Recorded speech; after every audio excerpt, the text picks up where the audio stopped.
I was 12 when my world turned upside down. That morning started like any other. Dad kissed me goodbye before heading to work at the construction company where he was a site manager. Mom barely looked up from her phone as he left.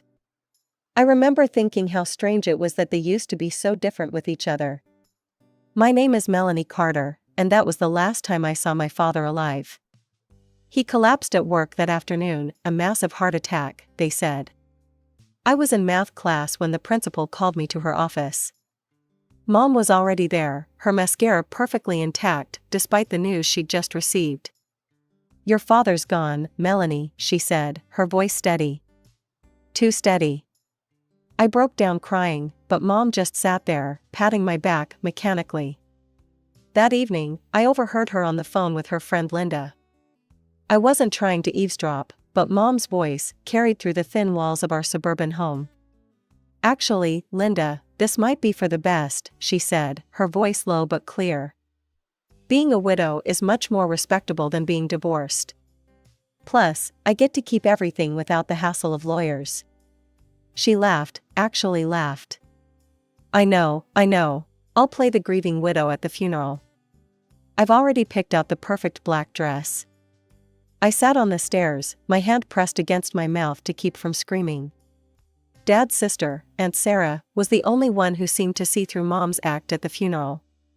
While everyone else was offering condolences to my devastated mother, Aunt Sarah just stood there, shaking her head sadly. She knew.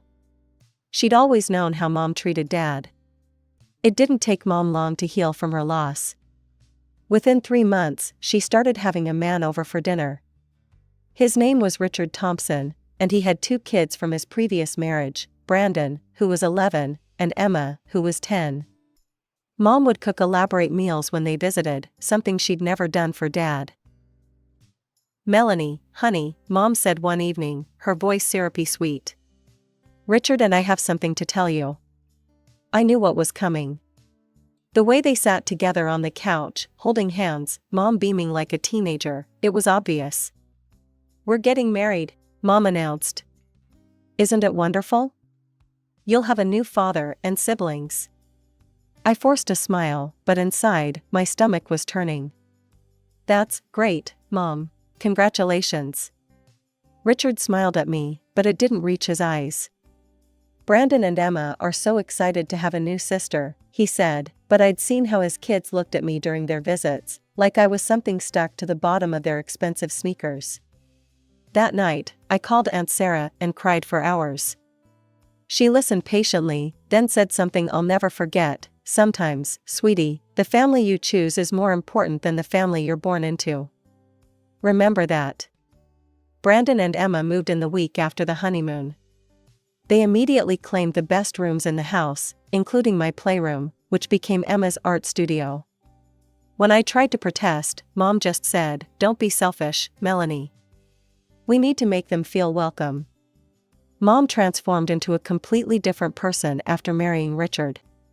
She'd spend hours helping Emma with her homework or watching Brandon's soccer practice, while I ate dinner alone in my room.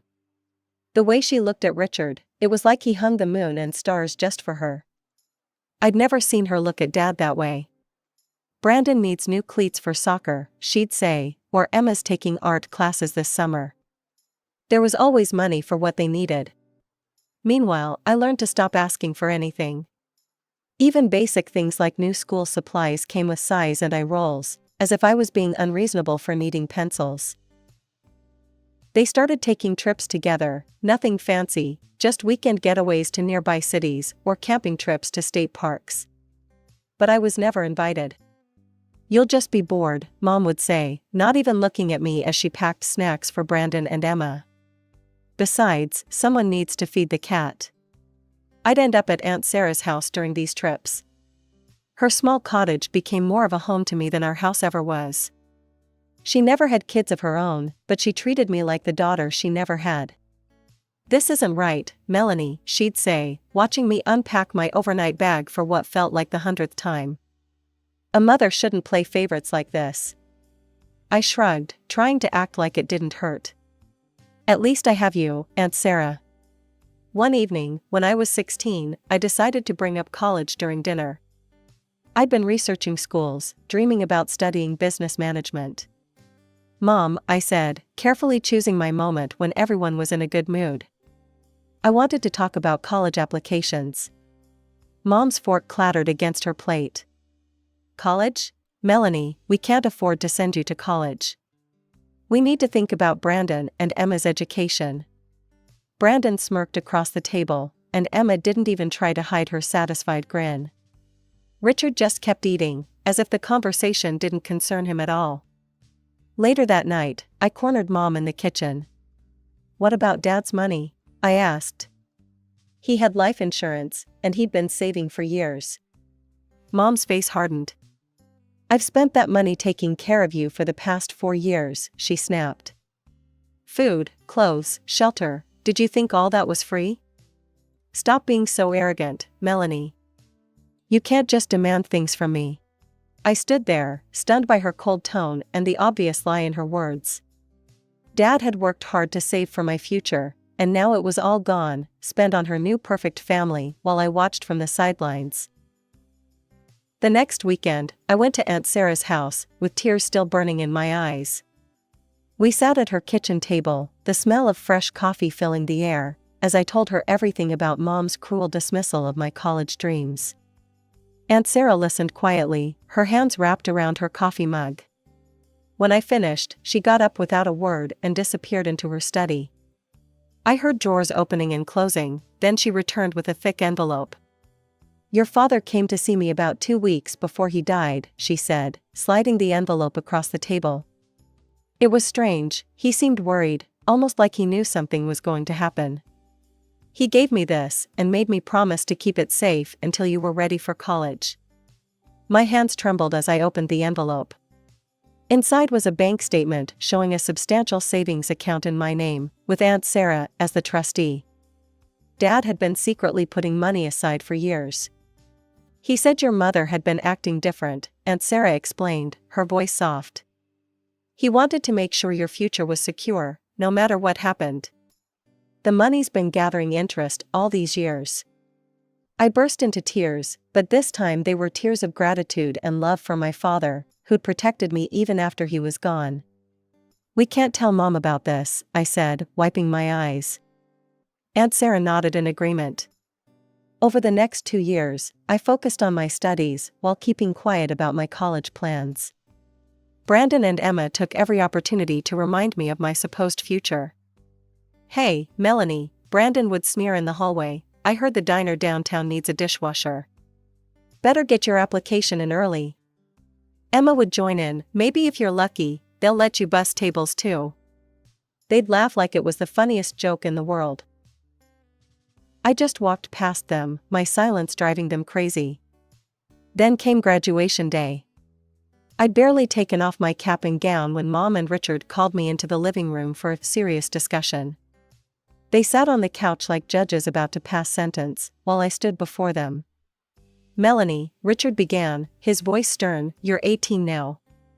We've been generous, but you need to understand that you can't live here forever. You need to find a job and start earning your own living." I smiled calmly. "I understand completely. I'll be moved out by next week." They exchanged surprised looks. Clearly, they'd expected resistance or tears. Mom opened her mouth like she was going to say something, then closed it again. "Well, good," Richard finally managed. "That's very mature of you." Neither of them asked where I planned to go or how I would support myself. They were too relieved that I'd agreed so easily to risk asking questions that might complicate things. Moving day arrived faster than I expected. I packed my life into 4 cardboard boxes and 2 suitcases. It was surprising how little I'd accumulated over the years, almost like I'd been subconsciously preparing for this moment all along. Aunt Sarah pulled up in her blue Honda at exactly 9 in the morning. I watched through my bedroom window as she parked, half expecting Mom or someone else to come see what was happening.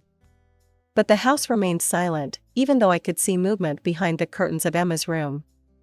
As we drove away, I watched my childhood home shrink in the side mirror until it disappeared completely. I didn't cry. Instead, I felt lighter with each mile we put between us and that house of carefully crafted pretenses. I spent that summer working at the Sunshine Cafe, serving coffee and sandwiches to regulars who always tipped well and treated me like family. The owner, Mrs. Peterson, even let me pick up extra shifts when I wanted to save more for college expenses. September came, and I boarded a plane to start my new life at Marshall State University, 3 states away from everything I'd known. The business management program was challenging, but I threw myself into it completely. My roommate, Jessica, became my first real friend since middle school. She didn't know my whole story at first, but when she did learn about it, she just hugged me and said, "Their loss, girl, their loss." Mom's Facebook page became my window into the life I'd left behind. There they were, the perfect family, smiling at Brandon's soccer tournaments, celebrating Emma's art show victories, taking vacation selfies at the beach. The captions always read like marketing copy, "So proud of our amazing kids," or "Nothing better than family time." I was never mentioned, not even once. It was like I'd never existed. Holidays were spent at Aunt Sarah's, cooking together and watching old movies. We created our own traditions, and they meant more to me than any forced family dinner ever had. Sometimes she'd catch me looking at Mom's social media posts and gently take my phone away. "Don't torture yourself," she'd say. "You're making your own story now." And I was. I graduated summa cum laude, with job offers already lined up thanks to my internships and academic performance. Jessica's father, Mr. Reynolds, ran a major marketing firm, and he'd noticed my work during a class project showcase. "We need sharp minds like yours," he said during my interview. "Your professors speak very highly of you." I started in the junior analyst position, but I wasn't content to stay there. I worked late, took on extra projects, and studied market trends in my free time. Within 5 years, I'd been promoted twice and had enough savings for a down payment on my own apartment. The day I signed the mortgage papers, I stood in my empty living room, keys in hand, and finally let myself cry. They were happy tears, tears of pride, of accomplishment, of knowing that I'd made it on my own terms. Then came the biggest surprise. Mr. Reynolds called me into his office one morning, about 7 years after I'd started at the company. "We're creating a new position," he said, sliding a folder across his desk. "Senior Director of Strategic Development. The board and I agree you're the right person for the job." I opened the folder and nearly gasped at the salary figure. It was more money than I'd ever imagined making, especially at my age. I never saw the point in broadcasting my life online. Sure, I had social media accounts, but I mostly used them to share occasional photos of sunsets or coffee shops. Aunt Sarah was the only one who knew about my promotions, my new apartment, or the sleek black Mercedes I'd bought myself as a reward for landing the director position. "You've earned every bit of it," she'd say proudly whenever I shared my achievements with her. Meanwhile, Brandon and Emma's social media feeds were like endless highlight reels of mediocrity. Brandon would pose next to his used Hyundai Elantra with captions like "Living the Dream," "Blessed," "Luxury Life," while Emma shared photos of herself at the local mall, tagging designer brands she clearly couldn't afford. One post particularly made me laugh, Brandon standing next to his car at some local car show, writing, "When hard work pays off. Success, entrepreneur." I was reading this while sitting in my Mercedes AMG, worth more than his annual salary, but I didn't feel the need to prove anything to anyone. Then came the message that changed everything. It popped up on my Facebook one Tuesday morning. "Melanie, it's your mother. My 55th birthday is coming up next month, and I'm having a celebration at an expensive restaurant, Le Blanc. You've probably never heard of it. I expect you to attend. It's on the 15th, 7 p.m. sharp. Don't embarrass me." I stared at the screen, reading the message multiple times. 12 years of silence, and this was how she reached out? "No, how are you?" No attempt to bridge the gap. Just a command to appear at her party, with that subtle dig about the restaurant's price point. I almost deleted the message right there. But something stopped me, curiosity, maybe, or the desire to see what would happen. I called Mr. Reynolds and requested a week off, then booked a flight to my hometown. That evening, over tea in her cozy kitchen, Aunt Sarah asked the question I'd been pondering myself: "What are you planning to give her?" I smiled, pulling out my phone to show her the confirmation email. A luxury vacation package to the Maldives. 2 weeks at a 5-star resort, first-class flights included. Worth about $15,000. Aunt Sarah's eyes widened. "Melanie, that's too much. She doesn't deserve it." "Oh, I know she doesn't," I laughed, taking a sip of tea. "But can you imagine her face when she realizes what she's been missing all these years?" The daughter she threw away turned out to be more successful than she could have imagined. I want to see her reaction when she realizes just how wrong she was about me. "You're a little bit evil," Aunt Sarah chuckled, shaking her head. "I love it." The evening of Mom's birthday, I slipped on my Chanel dress, elegant in its simplicity, with a price tag that could have bought 10 of the flashy outfits I spotted later that night. I deliberately took a taxi to the restaurant, amused by how this would play into their assumptions about my life.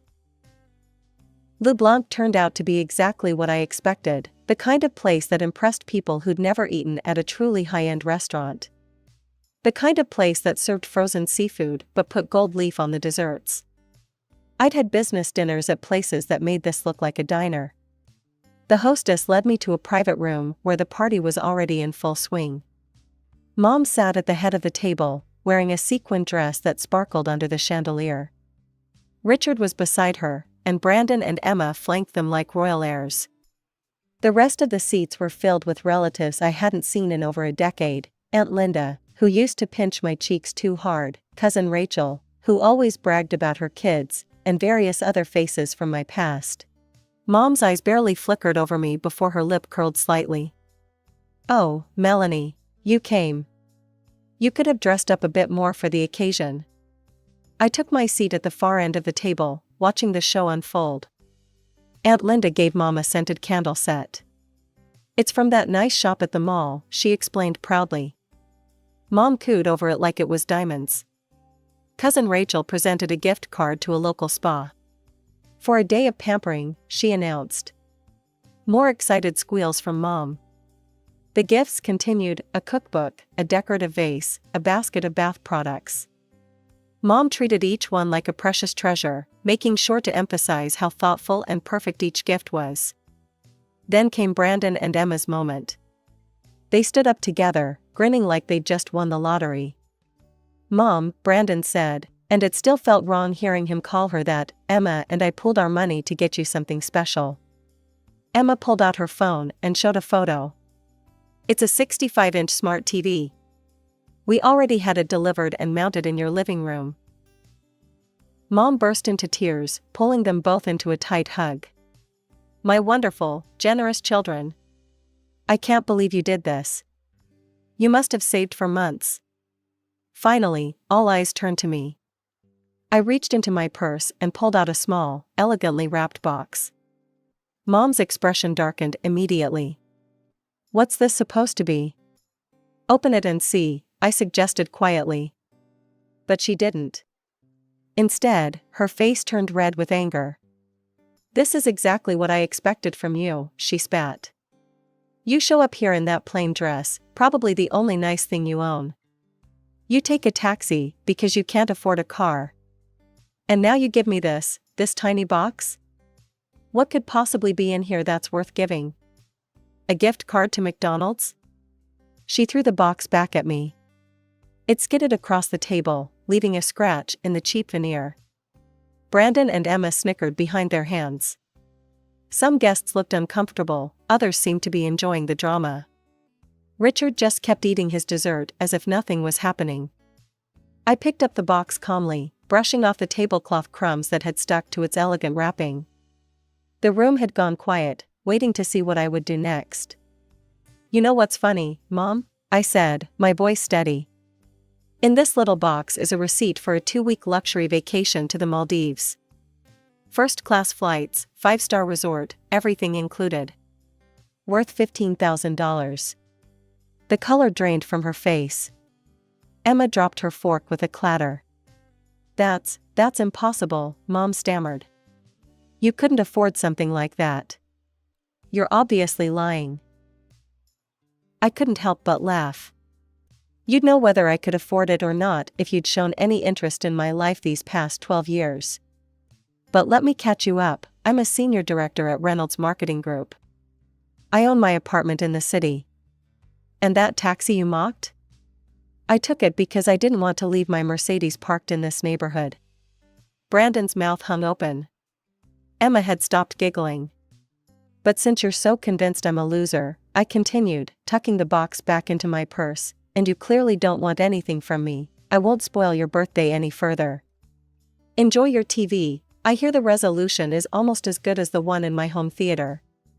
I walked out with my head high, the click of my heels echoing in the sudden silence.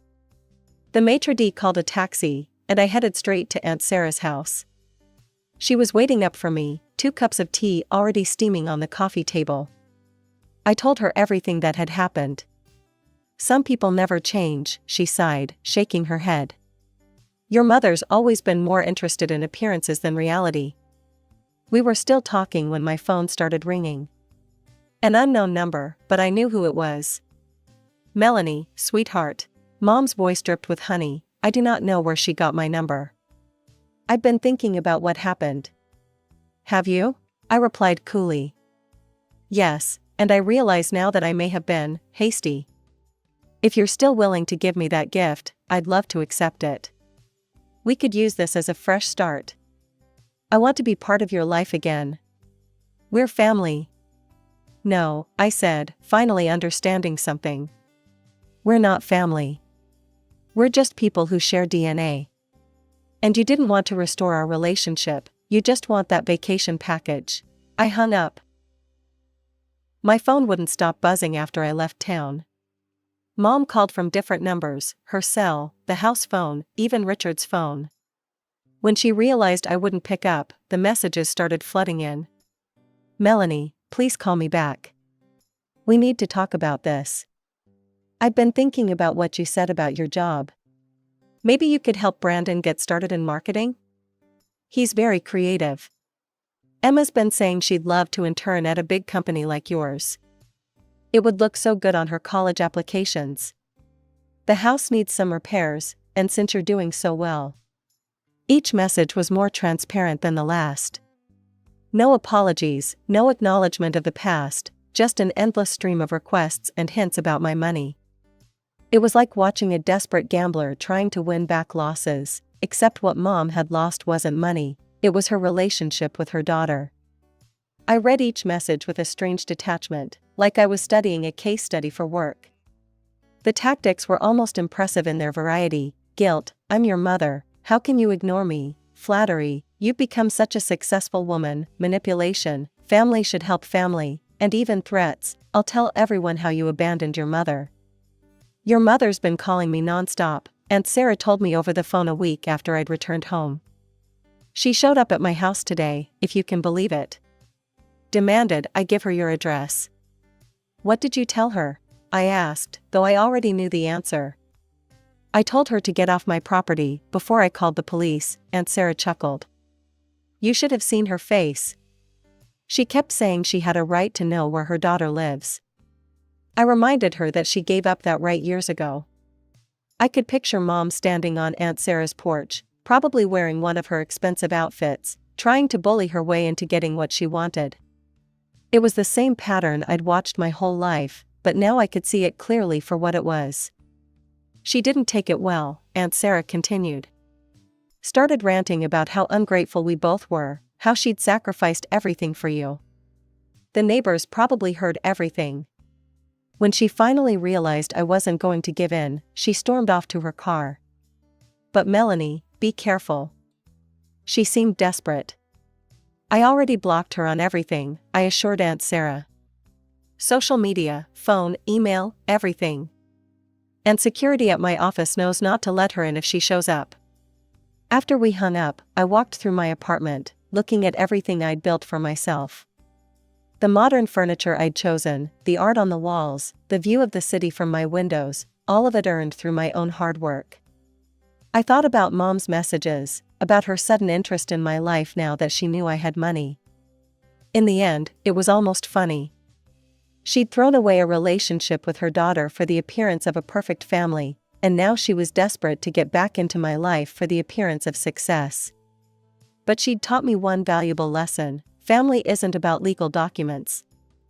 It's about love, support, and being there for each other through good times and bad. I had that with Aunt Sarah. The next morning, I called the travel agency and changed the name on the Maldives vacation package to Sarah Carter. When I told my aunt, she tried to refuse, but I insisted. "You deserve this more than she ever did," I said. "You've been more of a mother to me than she ever was." Aunt Sarah hugged me tight, and for the first time in years, I felt like I was exactly where I belonged.